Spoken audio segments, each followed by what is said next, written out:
What's up? It's Tommy Green. You're listening to the Rev Talks podcast, brought to you by the Rev Gatherings, digital tribe of up-and-comers, emerging leaders, doing our best to keep in step as the face of the church changes in our generation. If this is your first time checking out the podcast, welcome home. If you are a returning visitor, hiya. Feel free to subscribe, share it around, give us a 5-star review. Tell somebody. If you like what you hear, please let us know. You can reach out to us at therevgatherings.com. Feel free to email us at therevgatherings@gmail.com. Hope you enjoy the episode. See you on the other side.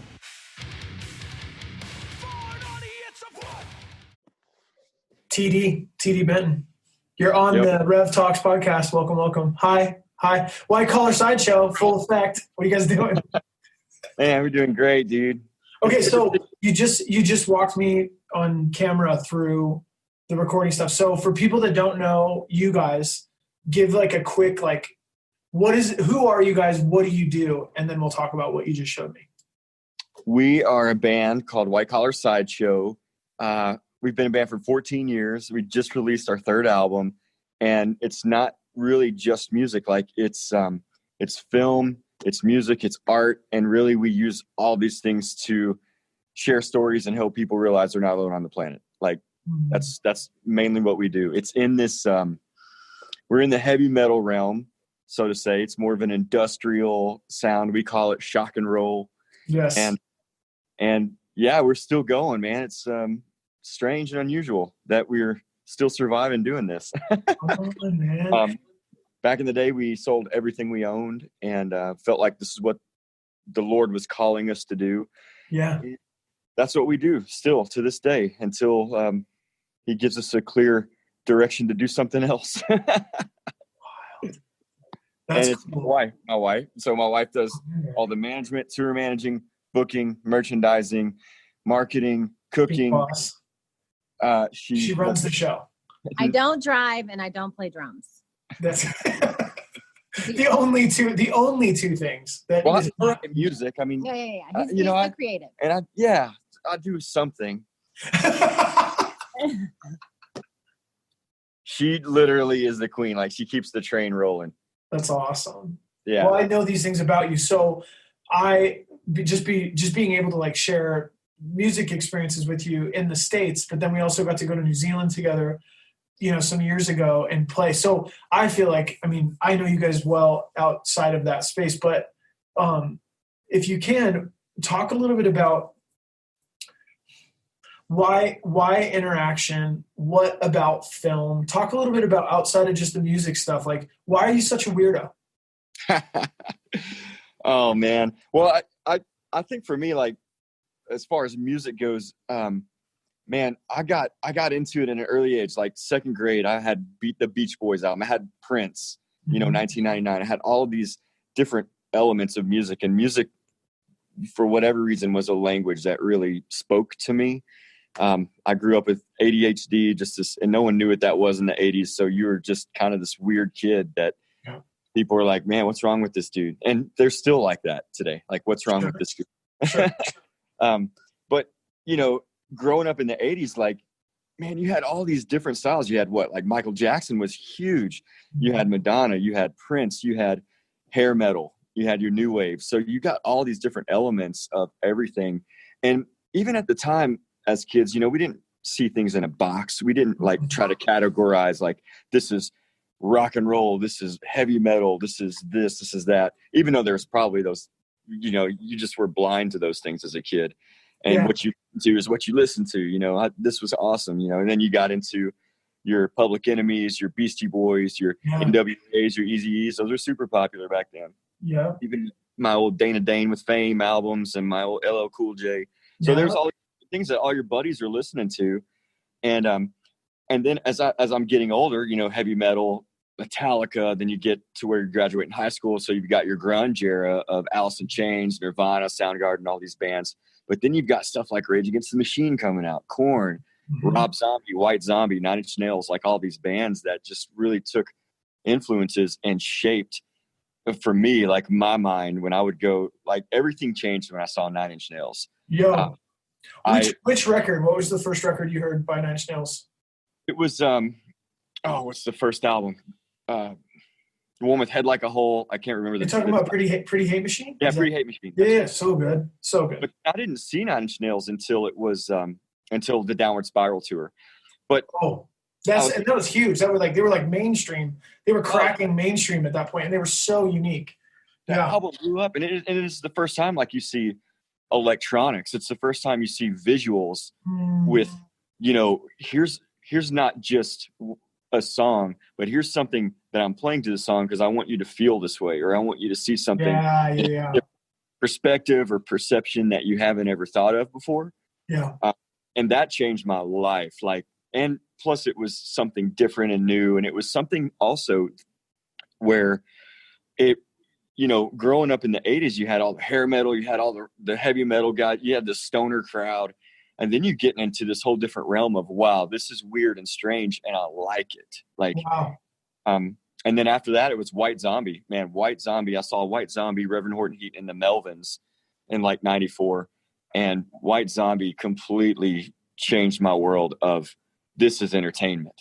It was just those two bands really that kind of, I've always been a Pink Floyd fan, with the visuals. I get it. Like they were kind of the forefront of those things. Queensryche doing concept albums, The Doors, probably my all-time favorite because they were theatrical.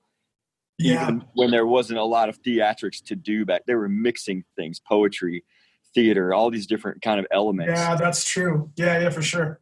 And then growing up in the 80s, you had giant rock shows with giant sets. I mean, it was about putting something together where people walked away going, now that's entertainment. Yeah. And I feel like that's kind of in the roots of what we do. And, we don't obviously have those kind of budgets that any of those bands have, but it's about doing your homework. I went and saw Rob Zombie last year, and I don't know if you've seen a Rob Zombie concert in a while. Every Rob Zombie concert that I go to is a game changer. He is on top of the game. You go there, and if you may not even know one song, and you walk out of there like, wow, that was one of the best rock and roll shows I have ever seen, because he knows how to entertain. And that's true. I saw when I was with Brian. They played with Korn 4.5 years ago or something like that on a tour, and a bunch of us went to tell people about God and just be there to support Brian. And that was wild. I met the John. Is it John?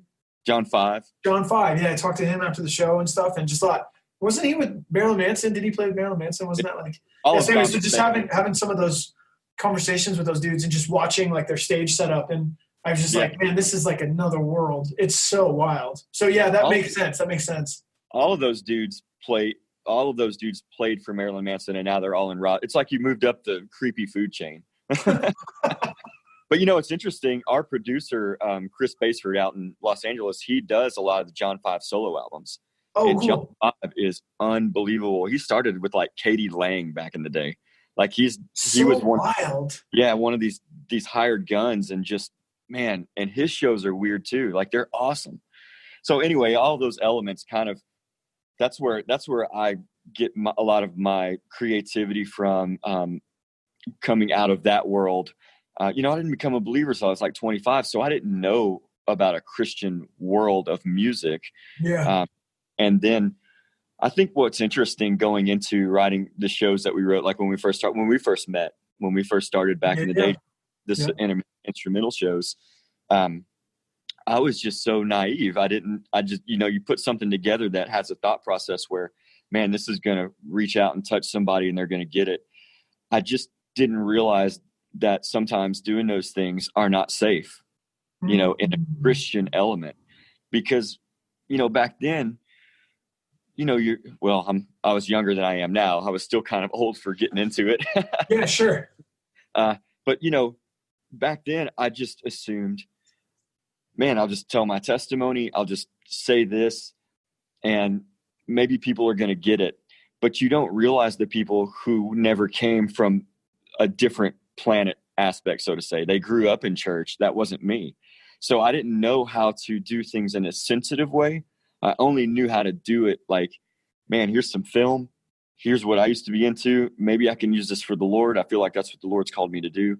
And Yeah. And you scared a lot of people. And then at the same time, you had a lot of people that came from the world that I had come from that understood directly, like, this is me, like I'm in this, Yeah.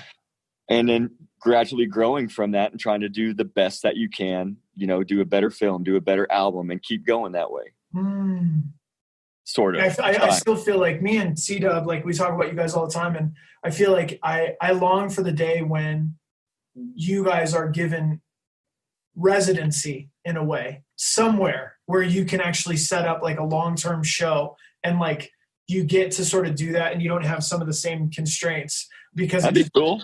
Well, I feel like you guys would be like, to me, I feel like you guys would be like if Vegas had like a Christian strip, I would put you as residents of the Christian casino, and then you guys could just do whatever, and it would be like freedom, and there'd be trapeze artists, and like it'd be like the Jim Rose, isn't it? Do suspensions and stuff. It's like the Christian version of all of that. Like anyone that believes in God but still has these kind of dynamic forms of expression that don't make sense to a lot of people, like the freak show, the Christian freak show should be there, and you guys should be the house band, so you could just do whatever you want without all of the weird judgment that doesn't really matter. So that it's like that in my mind. I go, I just wish that there was a Vegas for you guys, so you could do like a 3-month residency and set up a performance night, and people could come and just go, "Whoa, that was wild." I haven't thought about redemption through that lens.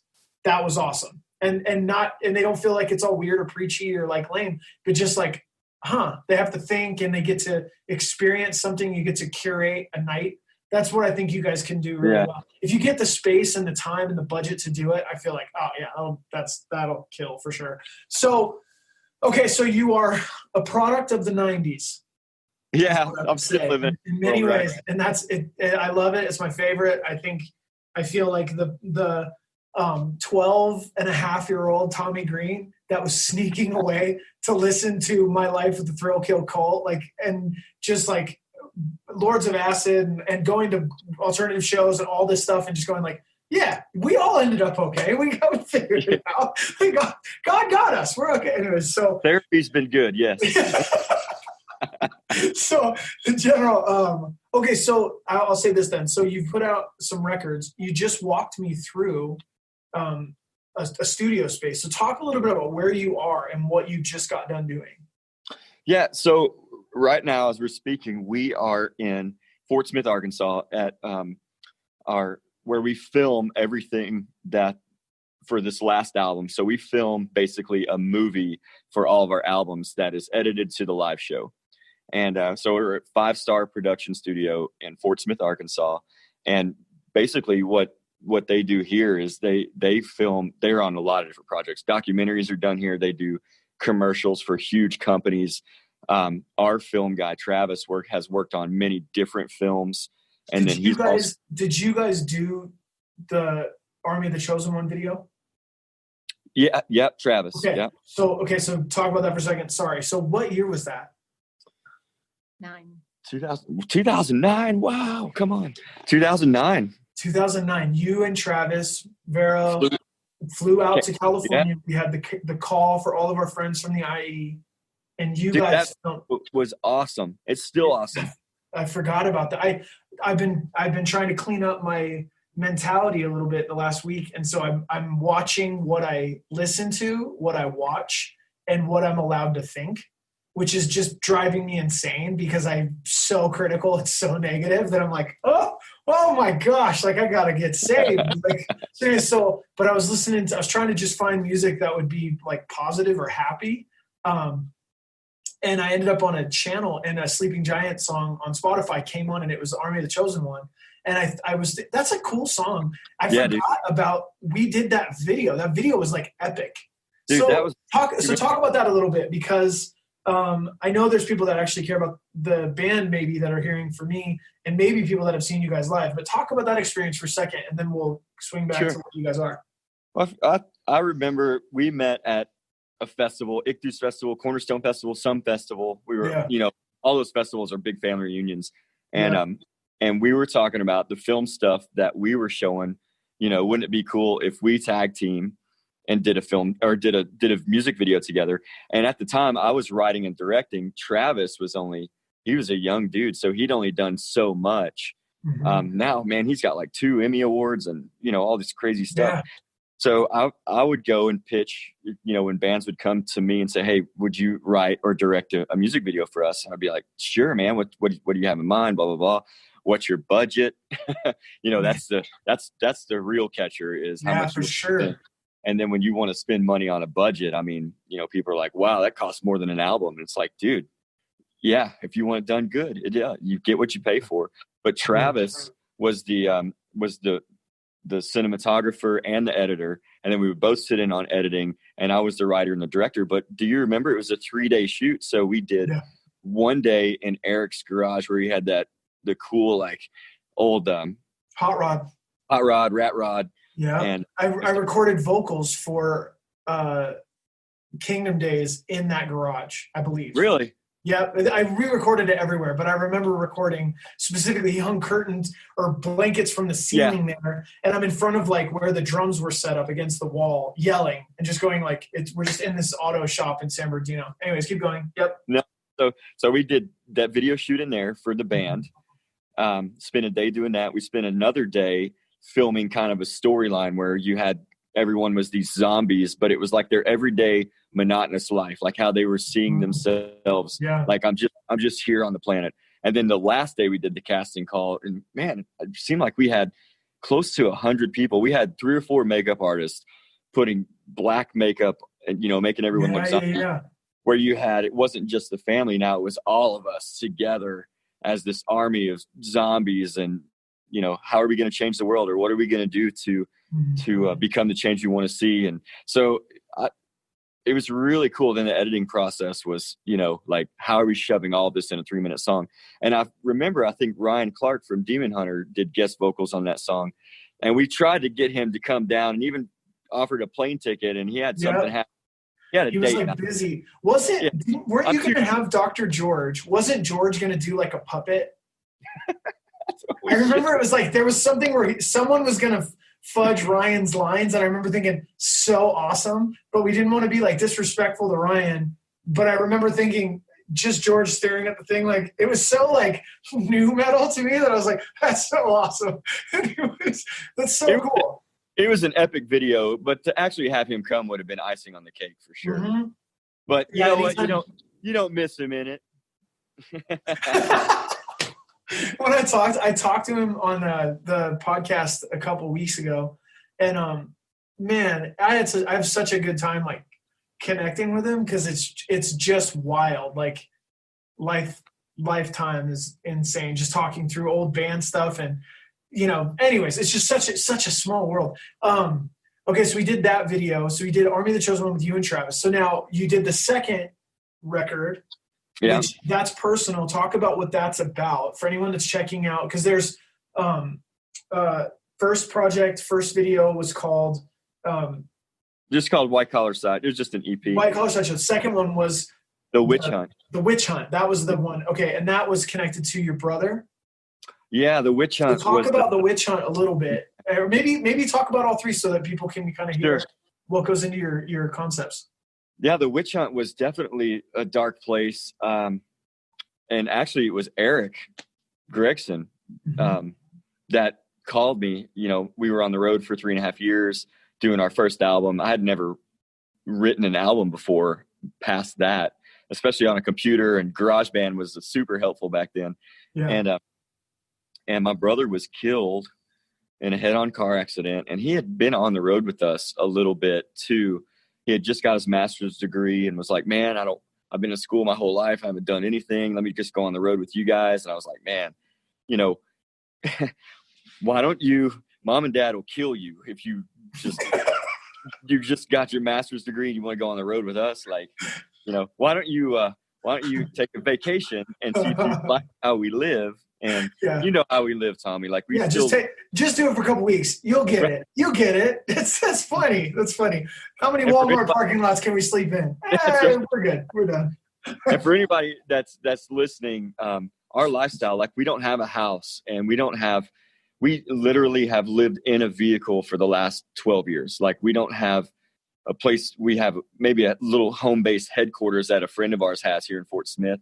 But we don't have a house. We just tour. And we still do that to this day. And so for my brother, like, it's like pack the least that you can.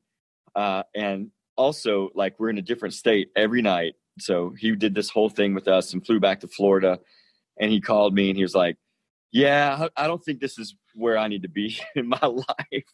And so it was cool for him though. Like, he had a great time, and he really had a lot of respect for how we live and what we do.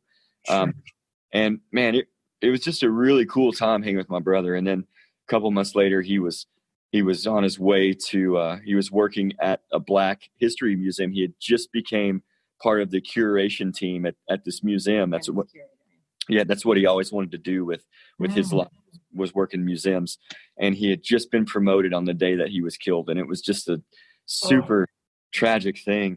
Anyway, I just went in, personally went into a super dark place of, man, well, I don't want to be like, I'm tired of doing this anymore. Like, there's other things to do. And didn't even talk on the phone for a while. I think Levi the Poet and Brandy were on the road with us at that time. This is not quite almost around that era. I was just struggling with life and dark place, suicidal, depression, a lot of those things that you go through when you deal with a tragedy, loneliness, frustration, hatred, and wouldn't talk to anybody. Then Eric, Veronica hands me the phone one day, and it's Eric on the phone. He's like, dude, what are you doing? Like, you don't think anybody else on this planet is going through a tragedy right now? You're not the only one, man. There's millions of people. And, if you look at your life right now, like, it's like a piece of offering. You're not going to feel these emotions again. I mean, a piece of incense, excuse me. You're not going to feel these emotions anymore. And once the incense burns down, you're going to forget what all this feels like. You need to be right now writing and using this as an offering and trying to help other people realize that they're not alone. Yeah. And you don't, you're a liar. Yeah. And he said, if you don't, you're a liar. Because you can't be driving all over the place talking about hope, and you're not about hope and all these. You're not smoking what you're selling, TD. You better get to smoking, bro. It was challenging, man. And I got up, and I didn't even know. Like, I'm a drummer, so how do I write guitar parts? And how do I write all this stuff? And I went to this chalkboard. We were parked behind our church. I went to this old chalkboard, his old Methodist church, and I'm writing like this heartbeat. It looks like a heartbeat, and I'm looking at it like, well, this is something. And then I started realizing, man, okay, I'll write a song that's 120 beats per minute, and then a song that's 80 beats per minute. And I started getting this diagram of what this heartbeat looks like. So if you go back and listen to that album, it's definitely the way that I wrote this on this chalkboard. And then I started writing like, okay, here's a different emotion that I'm thinking of. Here's loneliness, hate, guilt, shame, depression, all these different things. And I had already written this film based on the 7 deadly sins. And I just put the film pieces into the places where the different emotions were. And it was this huge puzzle that ultimately, when I look back on it, it's like, I feel like the Lord was orchestrating these moments of, man, you already had this in place, you have this in place, and here's your heart. Like, let's put this into it. And so we started doing that album. We were looking for a producer. Rob Zombie's producer at the time, Chris Baseford, who also does like Nickelback, Avril Lavigne, CeeLo Green, John 5. He does a lot of different styles of artists. And Veronica messaged him just out of the blue and was like, man, here's some ideas we're doing. We don't know anybody else that would get what we're doing but you, maybe. Are you interested? And he called us the next day. He's like, get up here, man. So we started putting. Awesome. Yeah. I mean, I remember when this happened, but holy smokes, that's so cool. Yeah, keep going. It's just crazy. And so we're working together on this album. And what's super cool about it is, I had written everything in GarageBand. So I didn't know, I was using loops. I didn't know what to really do. So it was experimental. We get to the studio, which we're at Tommy Lee's house. We were recording. That's right. Yeah. I remember that. Okay. Yeah. We're a bunch of rednecks from Arkansas in an RV in the front in Calabasas, where the Kardashians live across the street. And, they're like, you can't keep that here overnight. Okay. Like, watch me. You got a Walmart? Is there a Walmart in Calabasas? Not in California, man. We parked at Echo Park on the side of the road where there's 15 murders a month, and would drive to Calabasas. People were like, don't forget about us little people. And we drive back to the ghetto every night hoping that no one stole our stuff. But it was a crazy experience because working on that album, Chris is like, wow, I've never like worked on something so personal. Usually I'm working with artists where it's a machine. You're building a chorus, you're building a phrase, you're building something that's a Grammy award winning thing. You know, we got to sell albums, we got to sell records. So going into it, man, Chris and I had some really deep conversations. Like, tell me what this song is about. Okay. And he was like, this is probably the most real, genuine, sincere project that I have ever worked on. And so it was super cool. And then after that, a lot of doors started opening because that film that we filmed to go with it with Travis was a horror film. It was, we had a creepy pig torturing people when they were struggling. It's what they would see in their mind is this creepy pig torturing them. And whatever it is that they were consumed with was haunting their life. But by the end of the show, the pig would take the mask off and it was themselves torturing themselves the whole time. Yeah. So it was play. But in the Christian world, if you didn't get to the end, you didn't know what it was about. And it was so extreme in a way that a lot of people would get up and leave. And some people would say, look, why don't you show the end of the film at the beginning so people will stay? And it's like, if you go to a movie theater, do you want to see the end of the movie? Do you want to know the twist at first? But the people that did stay, man, you can only imagine who comes up to you and says, that's me in that film in some way, shape, or form. And so during that process of the Christian world, we started finding more doors opening to different places that were not Christian.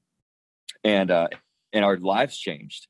And, you know, in the Christian world of touring, everyone takes care of you and there's a lot of love and, you know, there's food all the time. When we started doing the general market, man, there was not much happening. I mean, it's every man for themselves. And, you know, you got to go home, but you can't stay here. Yeah, you got to go home, but you can't stay here kind of thing. So there's a lot of learning how to live almost like urban camping, like figuring out how you're going to stay. We would stay at people's houses we didn't even know. It was awesome. We built so many relationships with people. And also, you'd play in a club and you would have so many people come up afterwards where you might play in a Christian place and you'd have people come up and go, I love what you're doing for the youth. And I'm like, dude, I'm 40 years old. I'm not doing this for the youth, man. I'm doing it for my own sanity. I'm doing it for you. doing it for you, grown man. You're not seeing this? Are you not watching the movie that we're making right now? God. So, you know, so that there was that process, and we toured that. We did it in Brazil, we did it in Chile, we did it in New Zealand, we did it in Germany and Poland. We did it in a lot of different places. We did it all over the U.S. And while I was in Brazil, I started writing for this album that we just released a couple months ago called I Didn't Come Here to Die. And that album, I had written most of the songs in Brazil, and every musical style is different. Like every one of our albums is a different taste, a different flavor. You know, you get older, you're influenced by many different things. Like Hank Williams III was probably one of my favorite influences on this. Going back and listening to punk music, going back and just listening to like outlaw country, you know, finding like, you find different things where, wow, I'm living on the road. All this outlaw country songs is about living on the road. Man, this is me. So it's like, man, how do I start mixing all these different elements? Because really, who am I in this? What's my identity? Like, why can't I mix everything that I love into something and still make it special and still make it something that I don't want to say that no one else is doing, but something that's new, that's unique and personal, and adding salt and pepper where different influences can. And so that's what we started doing with that album. I was writing in Brazil mostly because no one speaks English, and I had a lot of time on my hands. And I was sending stuff to Chris Baseford again, and Chris was like, dude, this is some of the best stuff you've ever done. Like, it's good. I hear some stuff that could be different. Just keep writing, blah, blah, blah. I'm writing a film idea. I already had it. I want it to be this old Western. And then Travis comes to me and he says, look, if we're doing an old Western, how much does it cost to rent an old Western town? How much does it cost to rent the wagons, the horses? How much does it cost to feed horses? How much does it cost to cater all of your actors in an old Western town? How much does it cost to house actors? for however long that we're going to be filming this thing. And then how are you going to find actors that know how to do all these things? And I was like, oh man, there's no budget. There's no budget at all. It's a movie. We're making a movie. It's $1 million for sure. Yeah. Maybe we can cover catering. So he's like, so I've got a better idea. Why don't we've got the big white room at 5 Star. Why don't we paint it green? And instead of horses, we use motorcycles. Instead of, carriages, we're using this Jeep. We're using, all of our actors are here, volunteers. And I've been studying the Twilight Zone for the last 4 years. So I was thinking small cast. How do we use just a few characters that are intertwined through the whole thing? All the extras we use are just the slaves that are involved in the film. And I don't mean that literally. I mean, they were actually, that was the character, sure. Zombie horde of slaves. And a couple of the actors didn't show up that were our bad guys. So Veronica and I ended up being the bad guys in the film. And the whole, cool.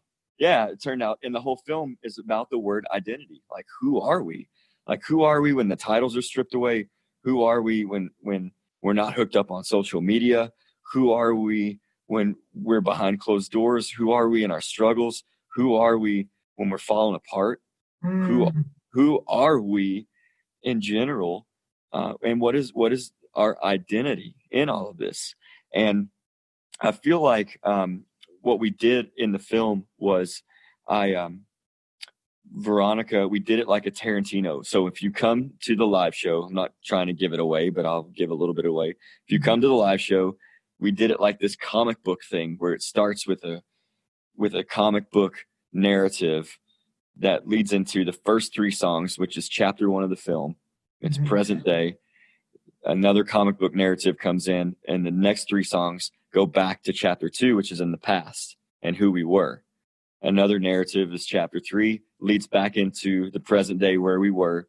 And then chapter 4 is kind of your redemption, your grand finale. And Veronica's character is the main character of the whole show, like how she's struggling with, how she's trying to get away from her past, what's haunted her, how she goes into the past to dive deep, how she moves into the forward where everybody's trying to capture her again, and how she becomes the champion of what redemption can be and how we can try to move forward and help people realize they're not alone on the planet.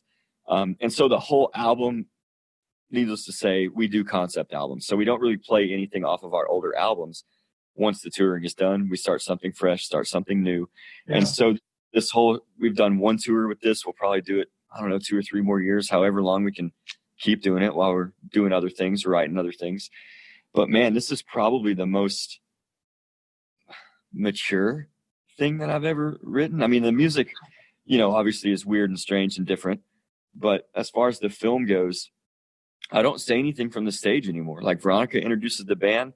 If they clap after a song, we're like, thanks. We let the film do it all. It just does everything. And it's great that way. I mean, it's great. And I know we had a conversation about this before. Like, one time I remember you telling me, like, man, why do you talk from the stage? Just let the show be the show. You don't have to beat a dead horse. The whole thing is already there. And that's another cool thing about playing different countries, when you have imagery to show. And I get this, like, looking back on 9 Inch Nails, looking at Rob Zombie, like, you're helping people feel a certain way. You're helping invite emotion into what you are doing. And you're doing that with lighting. You're doing that with all kinds of stuff. But when you're in a different country and no one speaks that language, you don't have to. You're showing it to them, And I love where we are right now. I struggled through the process of putting this album together. I fell completely apart. Went back into some old habits. Lied about some things. Had to come clean about some things. Had to make some hard phone calls. Ask for forgiveness about some things. Had to, get my wife. We had to get back on the same plane again. I feel like that's how music's written and art is written. I started going to recovery programs. I started going to therapy.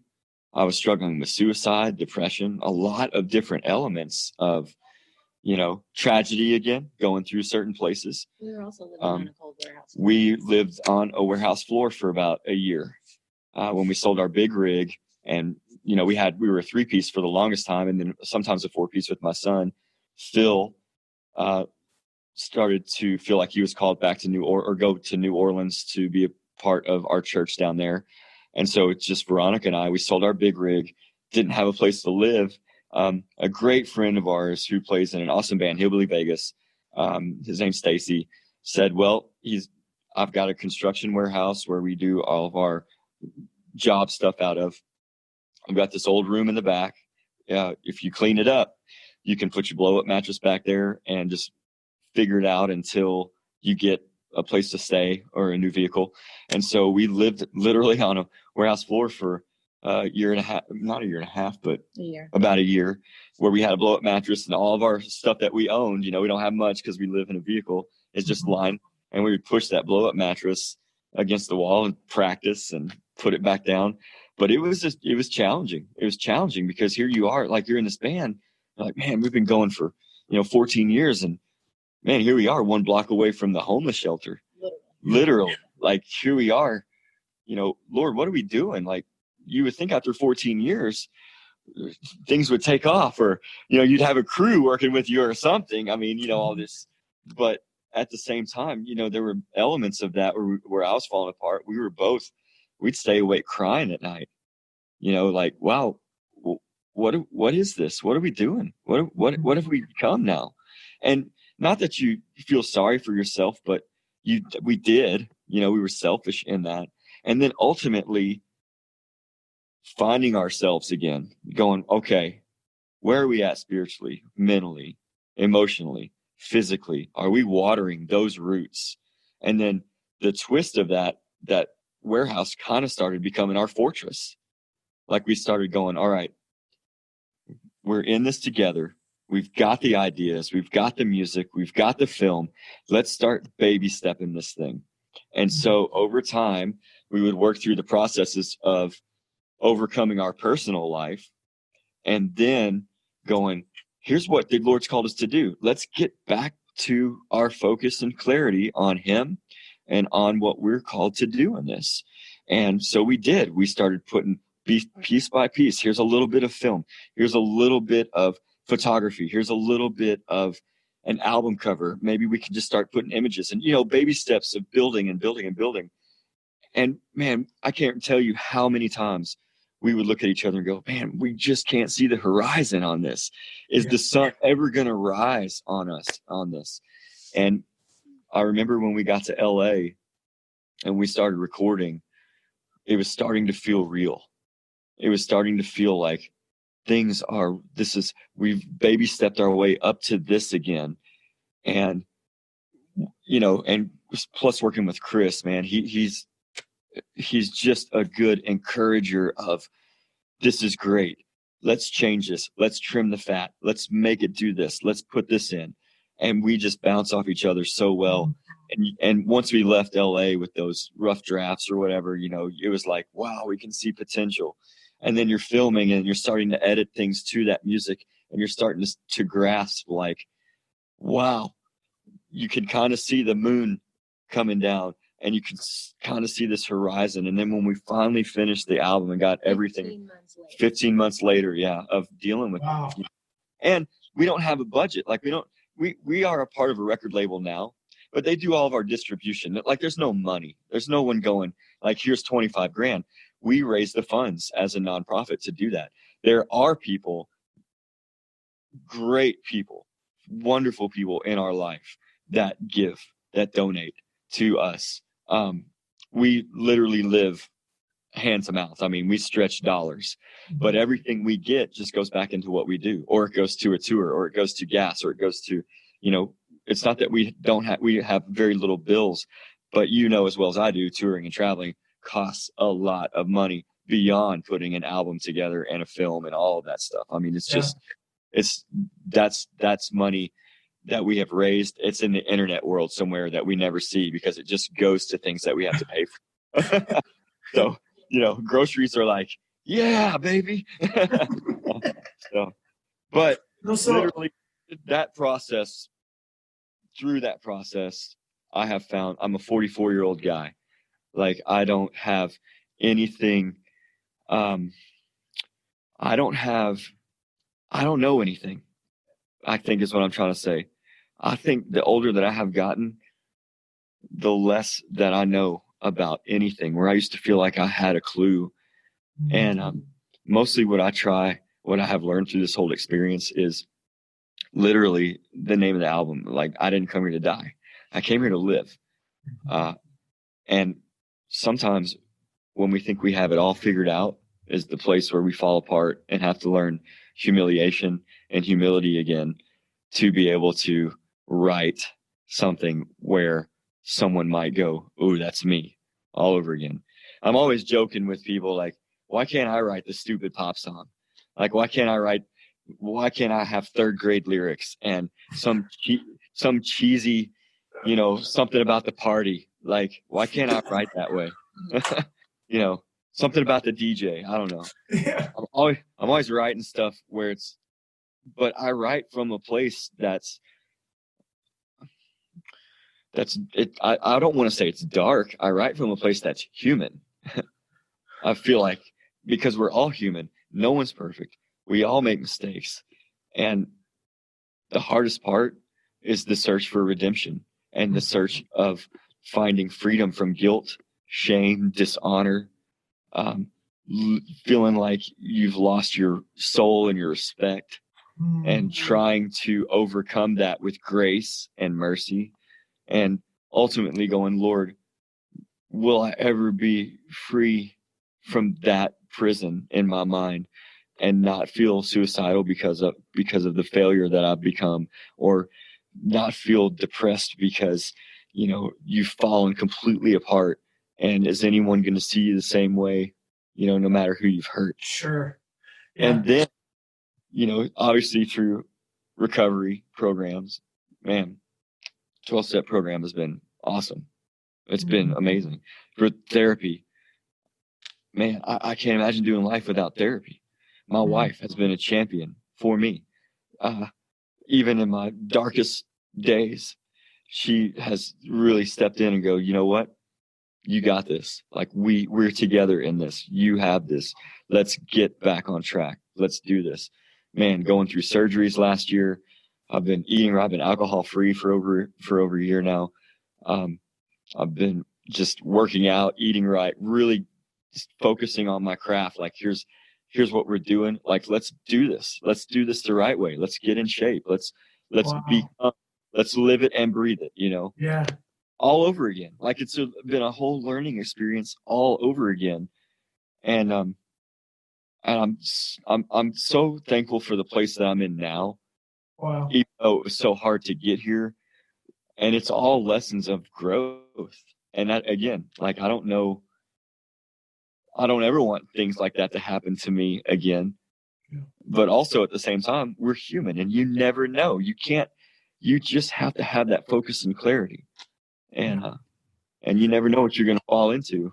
So talk about this for a second, because this is one of my favorite questions I've got. Like, maybe I'll ask you this one, and then I'm going to ask one more thing for anyone that's going to hear, and just the Rev kids are checking out. So how about this then? So on another time, I want to talk with you guys, and I probably want to talk more with Veronica about her jump day, right? Like, I want to talk about the need for, like, to go on the faith journey with God. It's always wild. But I just want to ask you this then, and then I want to ask what we can pray for you for, and we'll bring it in for a landing. But in thinking of your journey and thinking of, like, all the stuff that you've kind of, like, walked through, especially even just since album 1 to album 3, who was Jesus then? Who is Jesus now to you?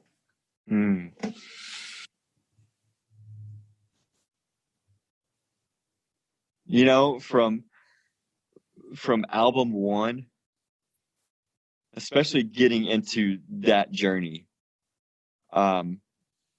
because I'll be perfectly honest, with White Collar, when we started this journey and living on the road and not knowing what to expect, and not knowing what that kind of future holds, I've had more faith in my life on this journey than I did even when I first became a believer. I think that.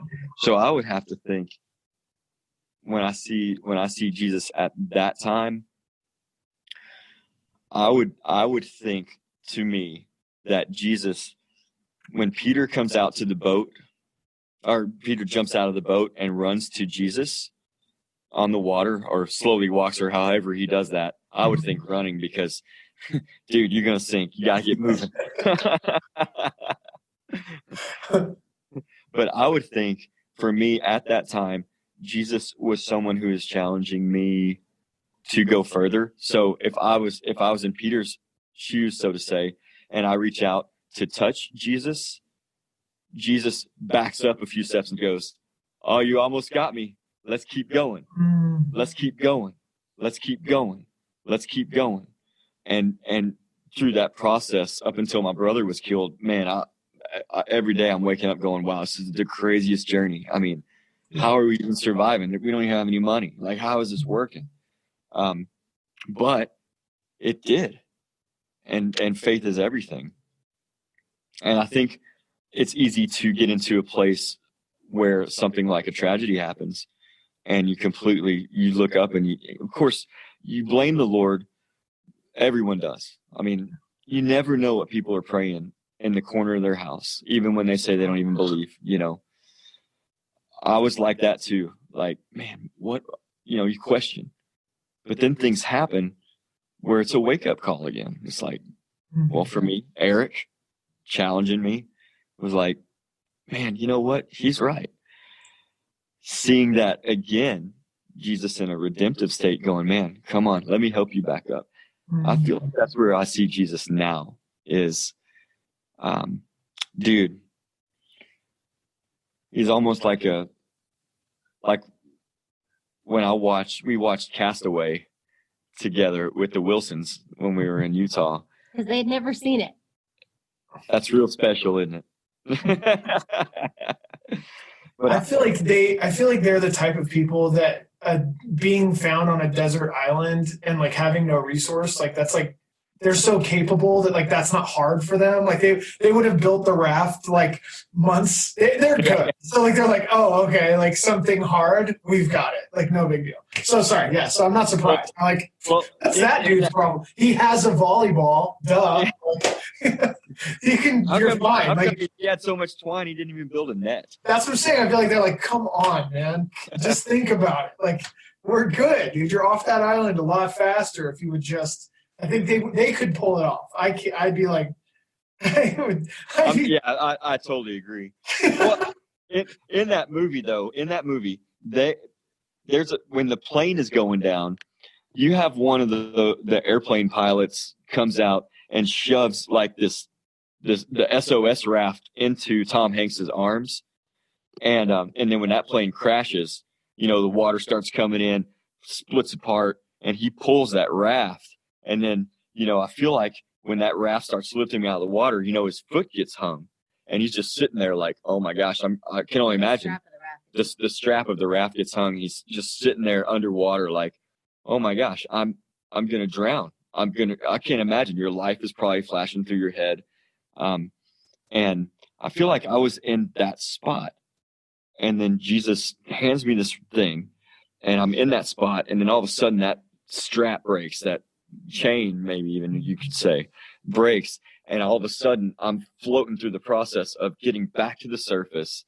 Wow. Breathing again, like being able to breathe, like maybe there's redemption, maybe there's another side to this story again, and maybe there's hope again, and coming out in that raft. And still you're in the storm, like the storm is still there. Yeah. But there's the raft that's got you. You're going to float somewhere. You're not going to drown. You just got to ride that storm out. Riders on the Storm, one of my favorite songs by the Doors. Dang. All right. Yeah, I did that. And so, but ultimately right now, I kind of feel like Veronica and I are both on the journey of that raft has been built, and we're kind of floating out again. And we didn't know going back on the road, are we going to love this again after what we just been through? Are we going to be is this our life again? But instantly, even the first few shows, we were like, wow, we were born to do this. I mean, it just feels like we were made to do it. And maybe this is the last album. Maybe there's another one. I don't know. But at least at this point in life, it was testing the waters of that tour. And believe me, again, I'll be 45 coming up. So touring is tough. We were working 3 shifts, living on adrenaline, and, eating dinner at 4:00 in the morning, and driving at 10 in the morning. There's no crew. There's no one there, working with you. It's you guys doing all the work, Veronica managing everything. And that's a 24-hour-a-day job. I mean, there's just, so it's living on adrenaline and going, are we made for this still? And not being physically fit, I think I would have died.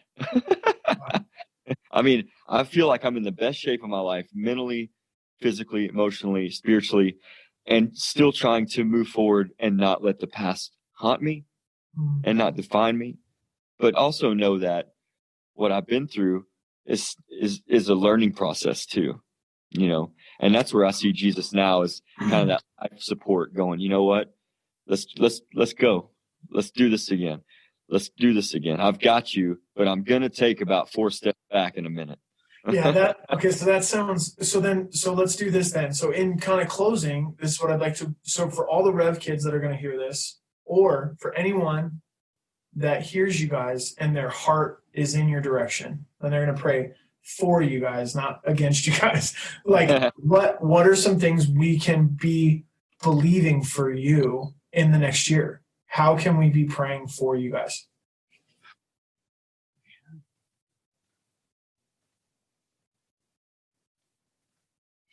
Well, I think firstly would be focus and clarity. It's easy to lose that. It's easy to lose that focus and clarity. I think also, it's not just us that's doing. It's us that's on the road. It's us that's traveling and touring and playing music and all those things.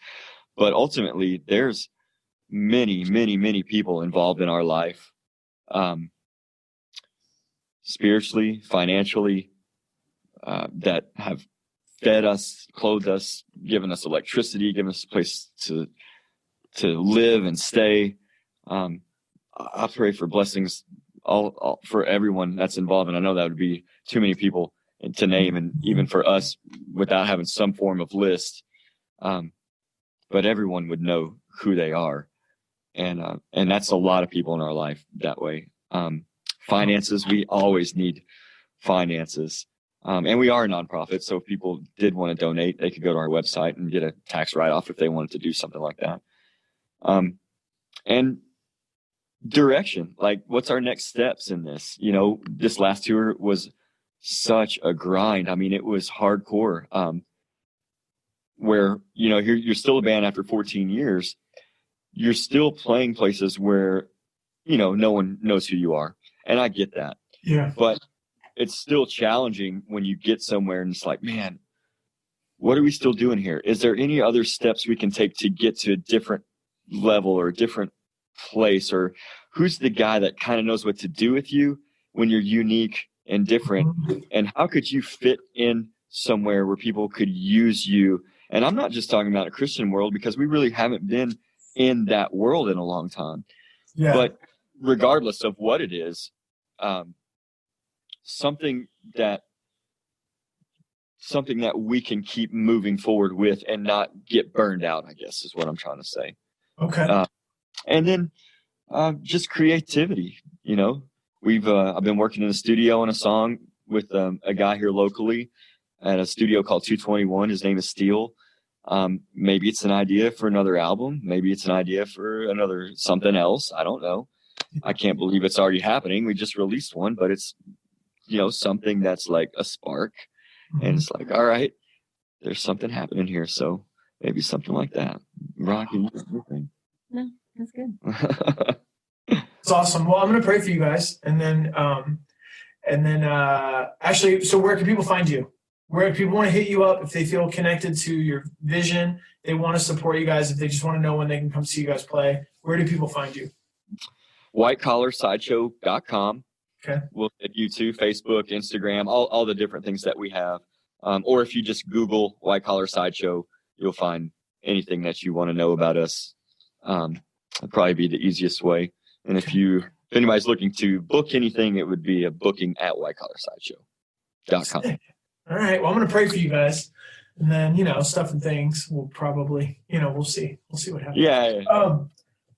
And again, I love you guys a lot. Thank you for taking time just to kind of let like the world in on your story that is potentially connected to Rev. And I don't know. I just think whatever. Also, I'll tell you afterwards. Okay. So Father, wait. I just pray for TD and Veronica right now. I thank you for the White Collar Sideshow.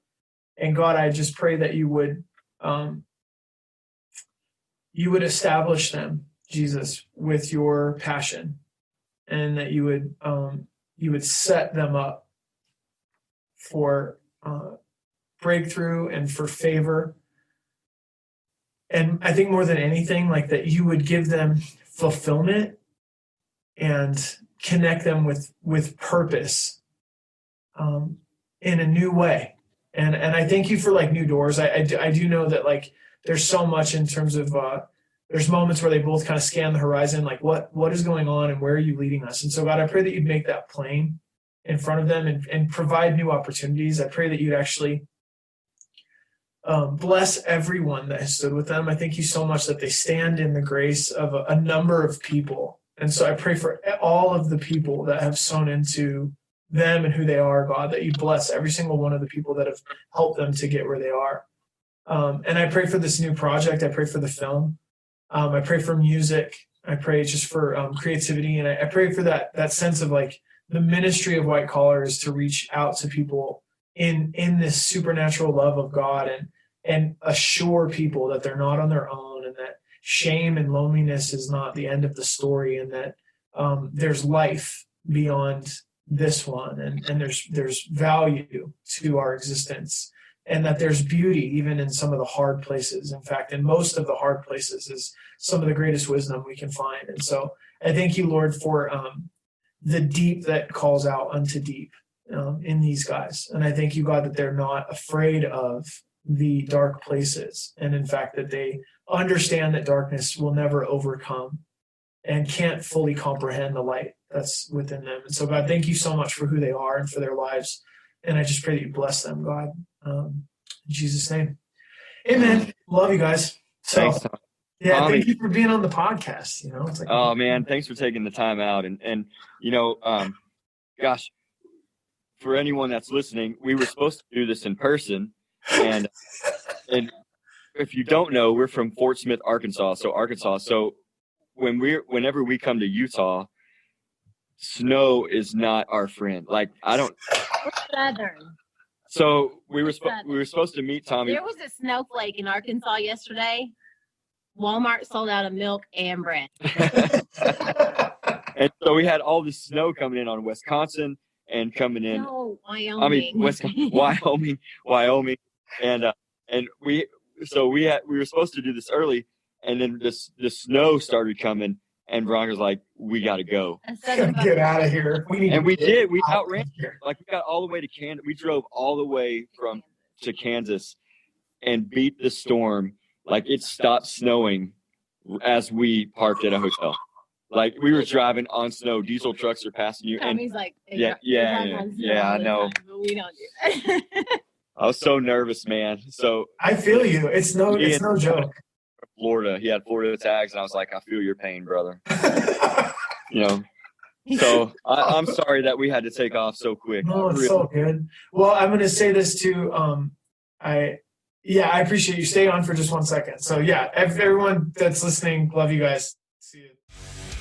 Hey, you guys, Tommy Green here. Just want to say thank you again for listening to this episode of the Rev Talks podcast. Our hope with each and every episode is that it would encourage you, maybe give you a reason to have a laugh, expand your capacity on the inside to love and empathy, appreciation, hopefully make your world just a little bit bigger, and give you faith, hope for the future. If you like what you heard, again, please share, subscribe, give us a good rating, give us some good feedback. Over all of this, thank you so much for taking us with you in a small part of your day, on the drive, on the run, just as you're going about your day. Thank you so much for sharing some time of your life with us on this podcast. To connect with us, you can email us again at therevgatherings.com, and we will see you on the next episode. Love you guys. Bye.